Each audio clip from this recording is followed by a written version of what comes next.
પ્રભુ ઈસુની જય મિત્રો, આજે આપણે જાણવાના છે કે પ્રભુ પરમેશ્વર આપણી ગમે રીતે કસોટી કરી શકે છે.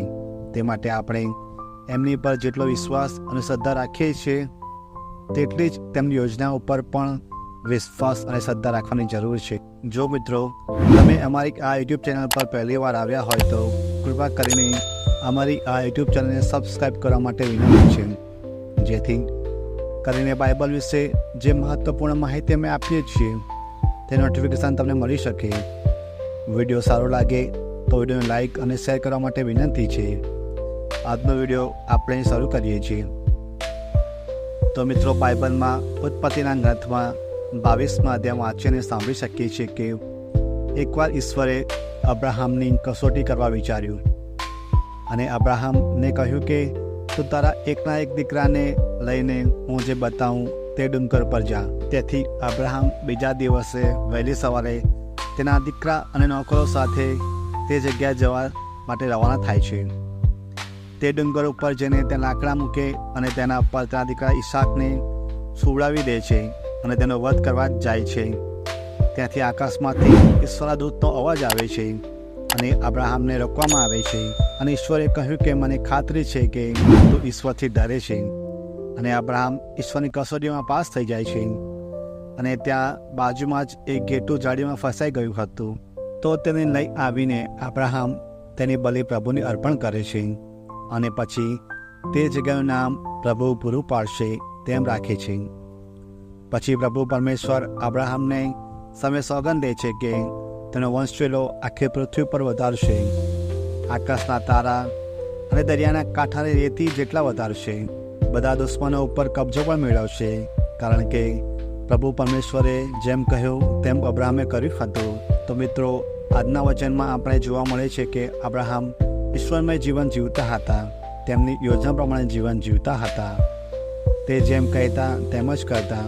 ઈશ્વરે એકવાર અબ્રાહમ પાસે તેનો એકનો એક દીકરો માંગ્યો, પણ અબ્રાહમ કશું પણ વિચાર્યા વગર તેની બલિ ચડાવવા તૈયાર થઈ ગયા. પણ અબ્રાહમને નથી ખબર કે તે તેમની કસોટી કરી રહ્યા છે. પણ જ્યારે તે તેના દીકરાનો વધ કરવા જાય છે ત્યારે ઈશ્વર તેને રોકે છે. અને ઈશ્વરે જોયું કે અબ્રાહમ તેનું જીવન તો તેમના નામે કર્યું છે, પણ તેની સાથે સાથે તેને જે સૌથી લોકપ્રિય હતું તેમનો એક પણ એક માત્ર દીકરા, તો તેને પણ તે અર્પણ કરવા તૈયાર થઈ જાય છે. ત્યારે ઈશ્વર પણ અબ્રાહમ પર આંખ બંધ કરીને કૃપા વરસાવે છે. તો મિત્રો, આપણે પણ ઈશ્વરને આપણું જીવન સમર્પણ કરી દેવું જોઈએ. આપણે પણ અબ્રાહમ જેવું થવું જોઈએ. આપણે પણ ઈશ્વર માટે જેમ ઈશ્વર આપણી માટે તેમ રહેવું જોઈએ. તેમની યોજનાને પણ આપણી યોજના માને ચાલવું જોઈએ. આપણી સાથે ઘણીવાર એવું થાય છે કે આપણે પ્રભુ ઈસુ પાસે એક વસ્તુ માંગતા હોઈએ, પણ પ્રભુ પાસે આપણને આપવા માટે એના કરતાં પણ વધારે સારી વસ્તુ હોય છે જે આપણે ઓળખી શકતા નથી. તો તેને ઓળખવાની જરૂર છે. આપણે ઈશ્વર પાસે માંગીએ તેની પહેલાં જ તેમને ખબર હોય છે કે આપણે શું જોઈએ છે. પ્રભુ આપણી પણ કસોટી કરે છે ઘણીવાર, તો આપણે પણ તે કસોટી પાસ થવું જોઈએ. પ્રભુ પરમેશ્વર પૂરા દિલથી આપણે વિશ્વાસ અને શ્રદ્ધા રાખવાની છે, કેમ કે તે જ આપણા એકના એક સાચા પરમેશ્વર છે. આજના વચન દ્વારા આપણે આપણા આત્મીય જીવનમાં પ્રભુની વધારે પાસે જઈ શકીએ છીએ, એક સાચા ખ્રિસ્તી વ્યક્તિ બનીને, અબ્રાહમની જેમ બનીને, અને આપણા આત્મીય જીવનમાં આવતી તમામ કસોટી પાર કરી શકીએ છીએ. મિત્રો, આજે આપણે આજના વચનમાં ઘણું શીખવા મળ્યું છે કે આપણે પણ અબ્રાહમની જેમ જીવન જીવવું જોઈએ, પૂરેપૂરા વિશ્વાસ અને શ્રદ્ધાથી. પ્રભુ પરમેશ્વરની યોજના ઉપર પણ પ્રભુ પરમેશ્વર જેટલો વિશ્વાસ અને શ્રદ્ધા રાખવા જોઈએ. તેથી પ્રભુ પરમેશ્વરનો ખૂબ ખૂબ આભાર કે આપણને પવિત્ર બાઇબલ આપ્યું. તેના દ્વારા આપણે તેનો લાયક બની શકીએ છીએ. હું આશા રાખું છું કે તમને આ બાઇબલના પવિત્ર વચનથી ઘણું શીખવા મળ્યું હશે.